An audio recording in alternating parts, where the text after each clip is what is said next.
Tu as peut-être déjà entendu la phrase de un de tes proches ou peut-être même tu as lu cette phrase sur les réseaux sociaux. Moi, dans le passé, j'ai déjà essayé le renforcement positif et ça ne fonctionne pas. J'ai dû changer de méthode. Eh bien, dis-toi que si le renforcement positif ne fonctionne pas pour ton chien, il faut que tu réévalues ta façon d'intervenir avec lui. Donc aujourd'hui, je vais te donner 5 conseils dans cette vidéo pour que tu puisses mieux comprendre pourquoi ton renforcement positif ne fonctionne pas avec ton chien. Okay? C'est quasi impossible que ça ne fonctionne pas. Première chose, le moment de ta récompense. Est-ce que tu récompenses au bon moment ou tu es en train de récompenser un comportement qui est non désiré? Hyper important. Donc, réfléchir à ça. Tu peux te filmer aussi tes séances d'entraînement pour voir, justement, Annick, elle a dit que peut-être que je ne récompensais pas au bon moment. Fait que je vais me filmer pour constater, voir si effectivement l'erreur provient de moi. Le type de récompense. Est-ce que tu utilises toujours les croquettes, peu importe le comportement que tu veux apprendre à ton chien, peu importe le changement émotionnel que tu veux voir survenir chez ton chien?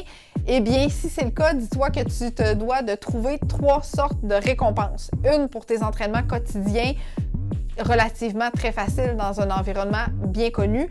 2 pour tes exercices à l'extérieur et 3 pour des exercices dans des environnements hyper distrayants, comme au parc, quand tu vas marcher sur une promenade où il y a beaucoup de vélos, de cyclistes, ton chien va réagir à ça, devant le parc à chiens, etc., dans tes cours de groupe et tout et tout.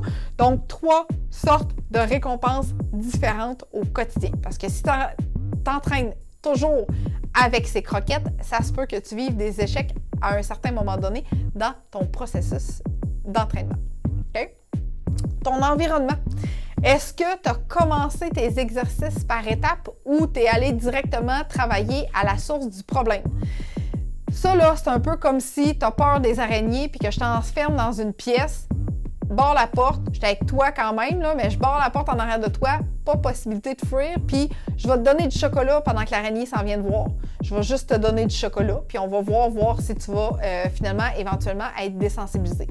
C'est fort possible que non, puis que tu tues l'araignée parce que tu n'es plus capable de l'endurer à une certaine proximité. Donc, l'araignée, tu peux la tuer, l'humain, tu peux pas. Ou le vélo, ou l'autre chien qui fait déclencher ton chien. Okay?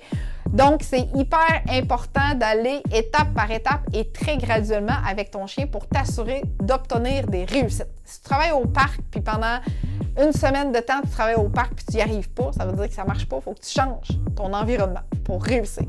Okay? Ta constance et ta régularité. Combien de fois tu pratiques par semaine? Combien de fois tu pratiques par jour? Est-ce que tu termines tes exercices sur un échec? Est-ce que tu termines tes exercices sur une réussite? Tu me vois venir, tu sais très bien que pour être efficace, tu te dois de rester toujours dans le succès avant de terminer un exercice avec ton chien. Donc, ta constance et ta régularité fera le changement dans ton entraînement avec ton chien.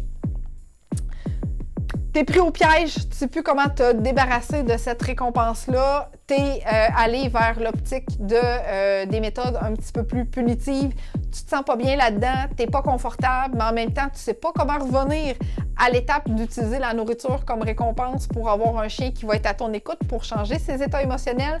Eh bien, je suis là pour t'aider à démystifier tout ça, à revoir tes objectifs d'apprentissage et à t'offrir des techniques et des outils efficaces en renforcement positif, bien sûr, dans le respect de ton animal au niveau des techniques d'intervention. Donc, tu communiques avec moi à info@eureka.ca ou encore mieux, tu réserves ton appel découverte gratuit avec moi au www.eureka.ca /découverte, pas d'accent.